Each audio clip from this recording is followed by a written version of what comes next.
My son had a high fever at night, but my husband was celebrating a birthday with another woman's daughter the next day.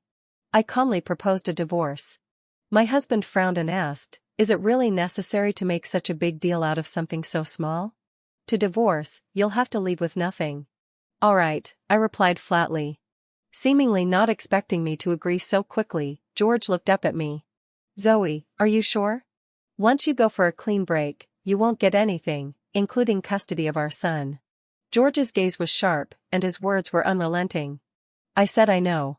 Let's get the divorce proceedings done as soon as possible." Angered by my attitude, George no longer tried to persuade me. He simply replied, "We'll meet at the Civil Affairs Bureau tomorrow at 8 a.m. It was more difficult to get the marriage certificate than the divorce certificate. Holding the divorce papers, I tweeted, "Happy divorce." Many people liked the post, including George's first love, Miranda. As I was packing my clothes, I happened to overhear a conversation between George and Miranda. Miranda kept apologizing for calling a married man and blaming herself. George, however, only said coldly, "It has nothing to do with you. Don't overthink it." When I entered the room, Miranda seemed startled for a moment but quickly put on a smile. "Zoe, you're back. I'll go make you dinner." George didn't even lift his head, still dealing with the papers on the table. I looked at them sharply and said, "We're not familiar, so please call me Ms. Lay. Also, although I've divorced George, that doesn't mean you have the right to flaunt your presence in front of me. If you want to show off, at least become his wife first. Although, given your current situation, getting the approval of the Koo family's elders seems impossible for you in this lifetime." With those words, I clearly saw Miranda's face turn pale. She was the campus beauty back in university, and even after many years, time hadn't left much mark on her face. She was still as charming as ever. Miranda shivered and said, "Miss Zoe, you misunderstood. That's not what I meant." I waved my hand dismissively. "Whether it's true or not, you know in your heart." George frowned. "Zoe, our issues have nothing to do with Miranda. There's no need for you to be so confrontational." I smiled bitterly, a trace of sarcasm on my lips. George and Miranda had been a couple in college, both prominent figures at the university. One day, when Miranda was harassed by a thug, George found the guy and beat him up. Later, that thug deliberately ran George over with his car. George spent a full year in the hospital recovering because of that incident. The Koo family had a very poor opinion of Miranda during that year. Miranda married a campus bully who had been pursuing her, and they had a daughter together. Miranda's daughter was 7 years old, and she couldn't bear her husband's constant domestic violence. She applied for a forced divorce, but her husband's family had some power, and the divorce dragged on for a year without success. That was when Miranda thought of George. The first time Miranda called George was on our son's birthday.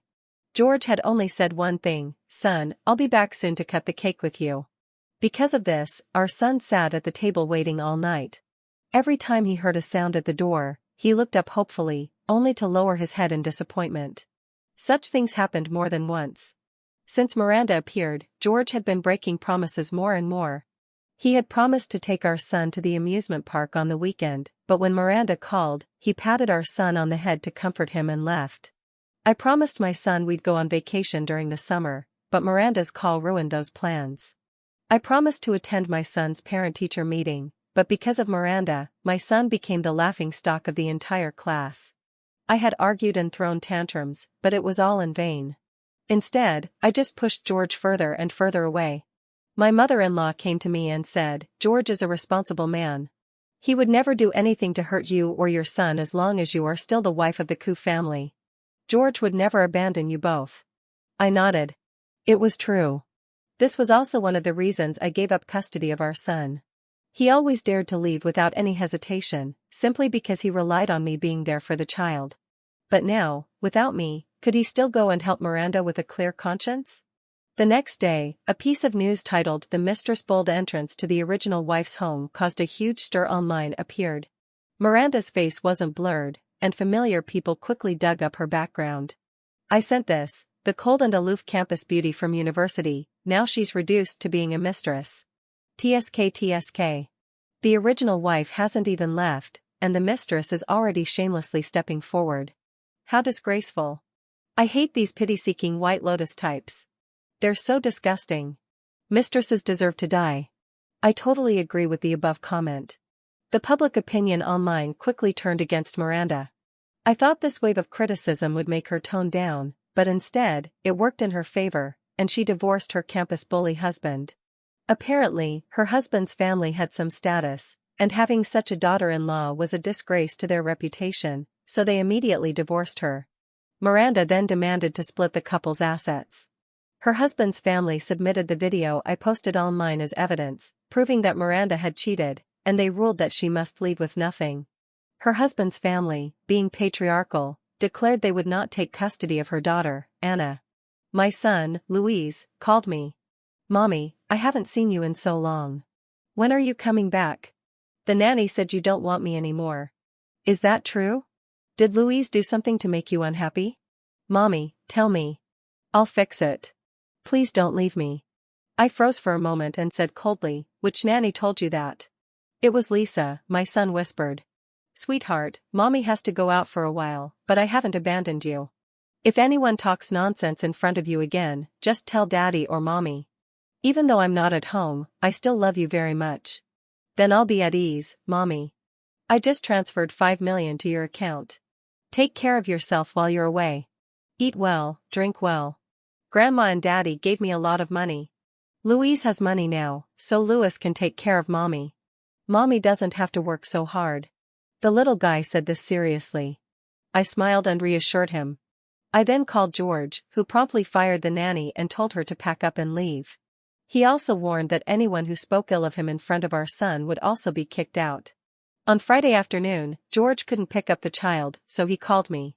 When I arrived at the school, I unexpectedly ran into Miranda, who was wrapped up in a thick coat. Seeing my composure, Miranda instantly seemed to age 10 years. She glared at me and said, "Are you happy now?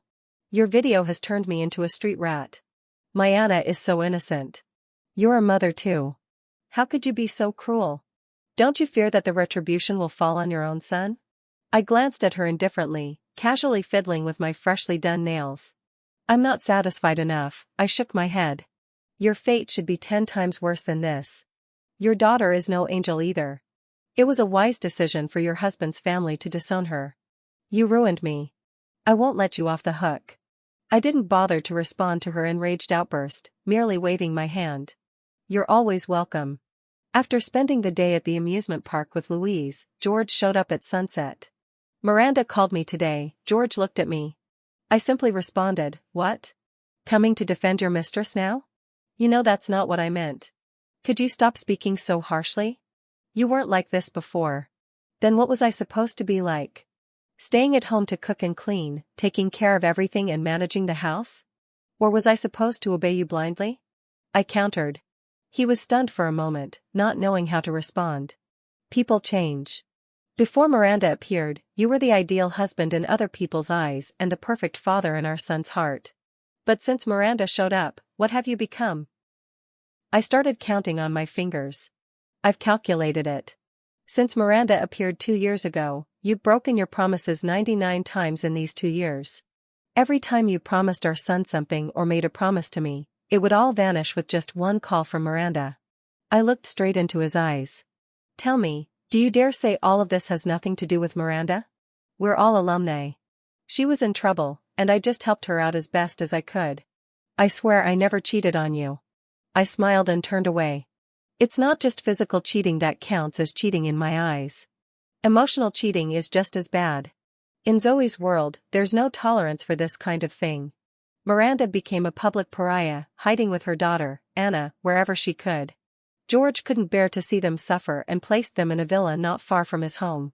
For this reason, Miranda would frequently knock on his door, pretending to be bringing the child over for some nourishment. George, however, simply laughed off her kindness. When my son mentioned this, his face was full of displeasure. "I don't like the supplements Aunt Miranda sent. They taste terrible," he whispered to me. "Aunt Miranda comes over every night, apologizes to Daddy, and asks if they can go back to how things were before." I smiled. It was to be expected. Miranda is now infamous, and the only way she could find refuge was by clinging tightly to George like a lifeline. How could she pass up such a good opportunity? I teased my little one, "What else do you know? I also know that Daddy doesn't want Aunt Miranda to come to the house often. Daddy said I should study hard and not let these things distract me. My son proudly tilted his head, looking quite pleased with himself. I said, when Mommy is not around, you should listen to Daddy. He won't harm you. George's work was keeping him busy, and since the child refused to bond with the nanny, George had no choice but to call me for the sake of our son. We had agreed not to tell Louise about the divorce. Returning to this house, I felt as though I had stepped into a different world. When my son saw me, his face lit up with joy. Mommy, I got first place again in the math Olympiad. I smiled and praised him. Such a simple reunion between mother and son felt ordinary to me, but for George, it seemed to stir up a storm. A week later, George called me. Zoe, what do you mean by this? We agreed to part on good terms. Are you really trying to bankrupt the Koo family? Have you thought about Lou's future? Even though I didn't see him, I could imagine the furious expression on George's face. What do you mean? What have I done? I replied coldly. The Koo family's confidential business files were leaked. That file was in the safe at home, and the password for the safe was known only to you. George said angrily. George, if you're losing your mind, go get treatment. Don't throw around baseless accusations. I paused, then continued, ruining you would do me no good and would only hurt Louis. I'm not that stupid. Don't you know why I gave up custody of Louise? He can only get the best education under the Koo family's roof. I would never do anything to ruin Louis's future. The Koo family holds significant positions in both the business and medical worlds. Louis's elite school costs millions in tuition every year, not to mention the other living expenses. Use your pig brain and think carefully. Who has been coming to our house so often? Who repeatedly comes under the pretense of delivering supplements? Who is most likely to steal the files? Do I really need to say their name? By now, the answer was clear. George spoke directly, it's impossible for Miranda to have done it. He paused, then added, Miranda has no reason to harm me. Huh. I sneered, then hung up the phone. I immediately pulled up the security footage from the guardhouse and sent it to George. You already know the answer in your heart. Why deceive yourself? The footage clearly showed Miranda coming to the house for the last time while I was out taking my son to dinner. Half an hour later, Miranda, holding something in her arms, glanced around before sneaking out of the villa. I demanded that the police be called, but George firmly disagreed. He said calling the police now would cause a huge negative impact on the Koo family. We can't do that. I snorted coldly and didn't respond. Hiding behind the excuse of protecting the company, he was clearly favoring that woman. George, you certainly don't deserve your parents' efforts. This incident also planted some doubt in George's heart about Miranda. While taking my son to the park, we unexpectedly ran into Miranda and her daughter. Miranda's lifestyle had clearly deteriorated significantly. Anna looked at my son with anger in her eyes. Her small face carried a malice that didn't match her age. Anna pointed at my son and cursed, "It's all your fault. See, Uncle won't accept my mommy.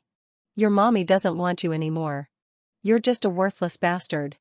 I coldly narrowed my eyes and slapped her across the face. "Miranda, if you can't teach your daughter, I'll do it for you." I rubbed my sore wrist and looked at her coldly. After the slap, Anna's anger flared even more. "I'm going to kill you. It's because of you, evil woman, that my mommy is suffering like this. Miranda, if you can't discipline her, I'll help."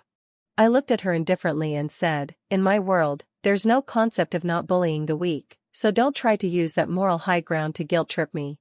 Seeing the vicious look in my eyes, Miranda froze for a moment, then pulled Anna away, who was trying to charge at me. "Miss Zoe, I think there's some misunderstanding between us. I never intended to break up your family. I also hope George does well. George is just helping me out of school loyalty." I waved my hand dismissively. "Stop using that tired excuse on me. I know exactly what kind of person you are." Seeing this mother-daughter pair really put me in a bad mood. I grabbed my son's hand and started to leave. Just as I turned around, a sudden shove came from behind. I immediately reacted, turning around and kicking the person straight into the nearby artificial lake. After all, I had trained in Taekwondo for a few years, and handling this mother-daughter duo was a piece of cake. Anna floundered in the water, crying out, "Mommy, save me." Miranda glared at me with hatred. "Zoe, I didn't expect you to be so vicious to treat a child like this."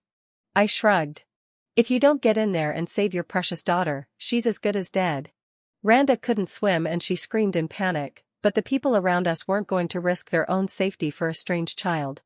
They just stood by watching, too scared to intervene. Just as Anna was about to drown, a figure suddenly dashed toward the lake. My son's eyes lit up. "Daddy, it's Daddy." George rowed toward Anna with all his might. The people on the shore immediately threw out a rope, and George grabbed it, pulling both of them to safety. George lay on the ground, gasping for air. When my son saw this, he immediately took off his little jacket and draped it over George's body. "Daddy, are you all right?" My son wiped the water off George's forehead, asking with concern. "Anna, my Anna. If something happens to you, Mommy can't live anymore." Miranda wailed as she held Anna. Anna looked at me with fear in her eyes. "Miss Zoe, I know I was wrong. I'll never show up in front of you again. Please, please let me and my mommy go. I promise I'll stay away from Uncle Koo from now on. Please give me and my mommy a way out." I raised an eyebrow. This little green tea pretentious coquette really knows how to act. Miranda wore a face of pain. "Miss Zoe, if you're angry, take it out on me, but the child is innocent. Why did you push my child into the water? You're a mother too. How could you be so cruel?" The people around us now looked at me with more scrutiny. My son grew anxious and shouted, "It's not like that. It's not like that. Anna pushed me from behind just now. Mommy only fought back to protect me." George slapped my son hard across the face. "Louise, how have I taught you to lie?" He threw my son's jacket onto the ground and angrily pointed at him. At this moment, Anna spoke up. "Mr. Koo, please don't blame Louise.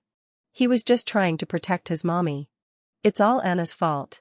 She's the one who annoyed Miss Zoe." George was about to comfort Anna when the bodyguards rushed over in a hurry. I narrowed my eyes and immediately ordered the area cleared. This amusement park was my family's property, so the clearing of the area was extremely fast. I instructed the bodyguards to take my son to change into new clothes. Only then did I turn my cold gaze toward the man in front of me. "Hold him down and beat him," I ordered directly. The bodyguards froze. "Miss, this is your husband. Can't you follow my orders anymore? If you want to keep your job, do as I say, or all of you can leave." Thinking of the bright red slot mark on my son's face, I was enraged. "Zoe, how dare you?" George's words were cut short as the bodyguards immediately slammed him to the ground and began beating him. The bodyguards were careful not to hit his face or any vital areas, but their fists landed repeatedly on his body. Miranda and Anna trembled in fear, watching from the side. You're committing a crime," Miranda said in a low voice. I looked at her with interest. "If you want to take the beating for him, you can." Miranda, frightened, dared not say another word. After a thorough beating, George lay on the ground, gasping for air. I looked down at him, speaking softly. "You should be thankful that you're Louis's father. Otherwise, after slapping Liz like that, I would have ordered the bodyguards to break your hands." My words sounded like a spell to the three of them. "Oh, and considering your performance, I've already spoken to Mrs. Koo. The Koo Group can have a new successor. All your cards will be suspended, and the assets under your name will be seized." I spoke slowly. "Mrs. Koo, out of consideration for her son's relationship with you, has left you a villa. The rest you'll have to fight for yourself." I stood up and waved my hand. "Good luck." George didn't believe me and immediately called Mrs. Koo. When Mrs. Koo learned that her precious grandson had been slapped, she was already furious and without hesitation agreed to my proposal. The current successor of the Koo family was George's older brother, Peter. When I arrived at the Koo Group office, Peter was lazily reclining in a chair, deep in thought. "Didn't we agree not to meet again?" Peter pushed his glasses up and spoke lightly. "Did my brother piss you off again?" Peter was always like this, getting straight to the point, hitting the nail on the head.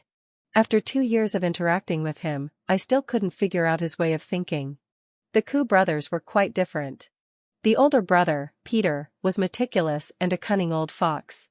The younger brother, George, was a hopeless romantic, all heart, no courage, and full of hesitation.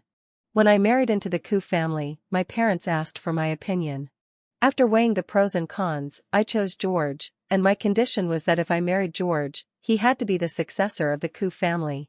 I, Zoe's husband, will never be beneath anyone.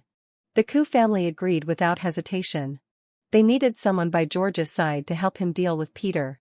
At that time I had talked to Peter for 2 years. He was attracted to my beauty, wanting me to stay as a trophy wife, helping him fend off other women and attending various business events with him. I was attracted to his connections and influence. Peter was quite generous in this regard, never hesitating to introduce his network to me. We both knew the truth. He didn't love me, and I didn't love him. We were just talking without any real emotions. When I proposed to break up, Peter didn't even look up, simply responding with a cold fine. After reaching an agreement with Peter, I didn't want to stay any longer and turned to leave immediately. Peter smiled slightly as he watched my somewhat hurried back. 2 months passed in the blink of an eye, and the private investigator I had sent kept sending over the latest updates. George had lost his position as the successor and became more and more hesitant in his actions. At first, it wasn't too bad, but as time went on, George was increasingly disliked by Miranda and her daughter. Life is built on the little things, and when conflicts accumulate bit by bit, Miranda eventually exploded. If it weren't for that Zoe woman, I'd still be living happily with my daughter, leading a good life. How did I end up like this? Miranda screamed. I've had enough. I've really had enough. George, you're useless. You can't even control a woman. I was blind to ever have chosen you. After days of emotional venting, George snapped. You need to speak with some conscience. If it weren't for you, would I have had to deal with those thugs? Would I have spent a year in the hospital? Would I have ended up like this? And your daughter, such a schemer at such a young age. Zoe already sent me the surveillance footage from that day. It was your daughter who cursed Liz and tried to push him into the water. Zoe only fought back to protect him. You two women, not a single good one between you. Anna's face turned red with anger, and her neck bulged. Don't you dare insult my mother. She rushed at George to hit him, but George shoved her to the ground. Seeing her precious daughter being mistreated, Miranda became ruthless. She grabbed the scissors from the table and stabbed them directly into George's body. George widened his eyes in disbelief as he stared at the scissors stuck in his chest. Blood poured from the wound, dripping onto the ground. When George collapsed, Miranda shook in fear. She trembled as she picked up her phone. Hello, Pablo, I've killed George. You promised that if I killed him, you'd take me and my daughter back. Something on the other end made Miranda's face turn pale. Pablo, you dared to lie to me? I won't let you get away with this. The other side ignored Miranda's threats, only letting out a mocking laugh before hanging up. When I received the news, George had already been sent to the hospital for emergency treatment. Meanwhile, Miranda and her daughter had been arrested by the police. George was seriously injured, while Miranda would likely only be sentenced for intentional injury and could be out in 3 to 5 years. But Miranda, determined to bring about her own ruin, poisoned her daughter to escape custody. On the way to the hospital with her daughter, Miranda managed to escape. When Miranda opened her eyes, she found me sitting in front of her. We were in an abandoned underground room, soundproof on all sides. No matter how loud the noise, no one would hear it from outside. Zoe, what do you want? Miranda tried to untie herself, but the more she struggled, the tighter the ropes became. I've come to send you on your final journey. I smiled, watching her fearful expression. You want to kill me? Miranda stared at me with wide eyes, looking at me as though I were a demon. No, no, no. I shook my head. It's not me killing you. You, in your fear of facing the consequences of the law, have committed suicide, and you carry a life on your conscience. But you're truly cruel, poisoning your own daughter to escape custody. I really admire you for that. Your daughter didn't even realize that she was going to die at your hands. You're talking nonsense. Don't curse Anna. I just gave her some laxatives. It won't harm her life. Miranda screamed in fury. Is that so? Your daughter's body is still in the morgue at the hospital. The cause of death is the drink you handed her. No, it's impossible. You're lying. I won't believe you. Miranda's expression grew crazed. I took out my phone and shattered her last illusion. On the screen, the news clearly showed how Miranda had poisoned her daughter and how she used her daughter to escape. No, it's not possible. How could it be? I only gave her a laxative. Why did it turn into poison? In a fit of rage, she managed to break free from the ropes. Anna, my Anna. Mommy never meant to harm you. Why did it turn into deadly poison? How did it end up like this? Miranda screamed in despair. Then something seemed to click. Her bloodshot eyes fixed on me. It was you, wasn't it? You switched my medicine, didn't you? I snorted coldly. Why do you think Pablo divorced you? Don't you have any idea? You still foolishly hoped Pablo would help you, but it's all just a dream. Oh, and one more thing, the confidential documents in your safe. I deliberately leaked them to you. Miranda was dead. Her death was brutal and unrecognizable. When she was found, not a single part of her body was undamaged. Pablo found me, smiling. Miss Zoe, it's been a pleasure doing business with you. He extended his hand. I took a step back, avoiding his hand. I don't know what you're talking about. I didn't want to continue entangling with him, so I turned to leave. Miss Zoe, don't leave so soon. Pablo stopped me and quickly took out a tiny listening device. His fingers swiftly worked on his phone, and our conversation from the underground room was broadcast in full detail. I stared at him in disbelief. Like a mantis stalking a cicada, he had been waiting for me to be careless. In the end, I was the one who had let my guard down. I asked in a low voice, "What do you want?" Don't think you can threaten me with this. Miranda's death is your doing, and Anna got into trouble because of the medicine you gave her. Don't try to make me the scapegoat. But who can prove that? Pablo laughed, his words chilling. The people who went to rescue Miranda were Zoe's people. Miranda's last visitor was also Zoe. Who would believe that Zoe isn't involved in Miranda's death? I've already had all the call records between me and Miranda destroyed.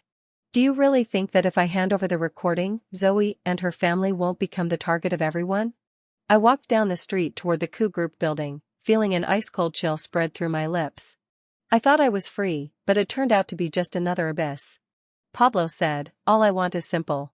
Just hand over the Coup Group's confidential documents to me, and I will make sure this recording never reaches you again." I'm not as stupid as Miranda. I already knew the confidential document you leaked to her was fake. Only that fool thought it was real and celebrated. He sneered. The document is with Peter now. I can't get it, I replied. Don't underestimate yourself, Imelda Zoe. I believe in you. If the document isn't delivered in 3 days, that recording will be the best gift I give to you. Pablo said with a malicious smile before turning and leaving. I dialed Peter's number. Peter, I need to talk to you. Let's meet at the cafe across from the office. I'll wait for you. After hanging up, I stared at the office building before me, lost in thought. I couldn't afford to gamble on whether he would come down or not, so I could only wait. When I saw him leave the building, I felt a heavy weight lift off my chest. Riding the private elevator up to the office, I couldn't wait to lock the door behind me. I'd been to this office countless times and was already familiar with the location of the safe. If nothing had changed, the confidential documents would be in the safe. The safe's code, as long as Peter hadn't changed it, was George's birthday. I typed in the password I knew by heart, but it was wrong. For a moment, I stood frozen, stunned. The password had been changed, and I had only 2 more attempts left. What could the password be? What would Peter set it to? I reassured myself and tried typing Peter's birthday again, but once more it was incorrect. Now there was only 1 attempt left. If I failed again, the safe would be permanently locked, and an alarm would go off. I thought for a long while, then carefully typed in my own birthday. Ding! The password was correct. My mind raced. Why had Peter changed the password to my birthday? But there was no time to dwell on it. I carefully opened the safe. To my shock, it was empty. I froze for a long time, unable to process what was happening. Why was it empty? Where were the documents? Are you looking for this? Peter's voice came from behind me. I jumped in surprise and turned around in disbelief. Peter was leaning casually against the wall, holding the very documents I had been looking for. When did you get here? I asked, my lips dry. I never left. The one who just went out was a substitute, Peter said. And with that one sentence, he sentenced me to death. He had watched me frantically search for the documents, helpless and foolish, like a clown. Just when I thought success was within reach, he dealt the fatal blow. Under Peter's hawk-like gaze, I told him everything. Peter listened to me thoughtfully, without speaking. After a long pause, he sneered, "You're still as naive as ever." This document was the lifeblood of the Coup Group, and once Pablo got his hands on it, he would never spare anyone, including me. I knew that much. If I don't do as he asks, the first person to suffer will be Louise. I'm not afraid of death, but Louis has never done anything wrong. He doesn't deserve to suffer. I said, tears falling down my cheeks as I grabbed Peter's hand. Tell me, what should I do? What can I do? Peter's face wore an unreadable expression. He gently wiped away my tears with his finger. Don't worry. Pablo won't cause any trouble. He's nothing. As I left the company building, all the sadness on my face instantly turned to cold, hard resolve. I rubbed my thigh where I had pinched myself earlier and let out a bitter laugh. I never thought I'd have to resort to playing the pitiful victim in front of Peter again. There were dangers ahead and behind. Every step felt like walking on needles. If it weren't absolutely necessary, I never would have gotten entangled with Peter again. Having spent 2 years with him, I knew just how terrifying he could be. If Peter acted, Pablo wouldn't stand a chance. When I arrived at the hospital, my son was sitting next to George, watching over him. I sent my son away, then turned my attention to George, whose face was pale. My heart was filled with mixed emotions. Just as I was about to leave, George slowly regained consciousness. He looked at me, opened his mouth, but no sound came out. The doctor says you're fine. After resting for a while, you'll be able to leave the hospital, I said, preparing to turn and leave. George grabbed my hand, and the oxygen mask on his face slipped off as he struggled. Zoe, I'm sorry I couldn't protect you and Louise. I frowned. I don't know what you're talking about.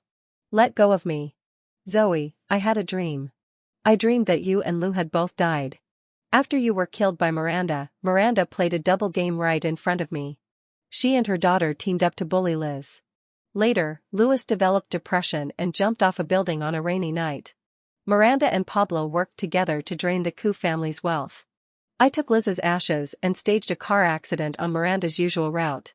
I guess that was my way of avenging you and Louise. George's voice choked with emotion. This dream felt so real. Every time I think about the scenes in my dream, my heart aches, and I can't breathe. I stared blankly, lost in distant memories.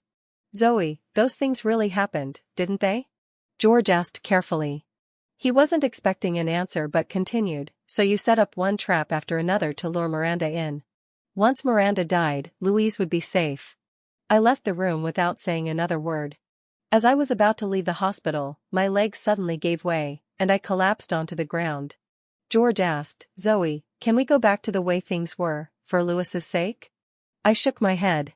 It's too late to go back. We can't go back. You don't love me, and I don't love you. You want to reconcile with me just because I happen to be the right one for you at this moment. Nothing more. As I was about to leave the room, George asked me one last question.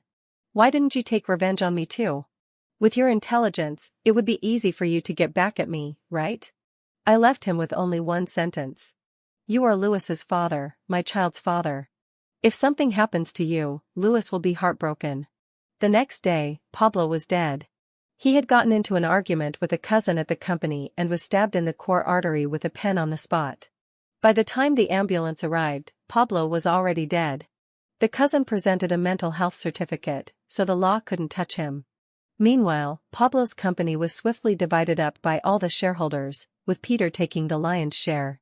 When I saw the news, I felt a cold shiver run down my spine, but at the same time, I felt a sense of relief.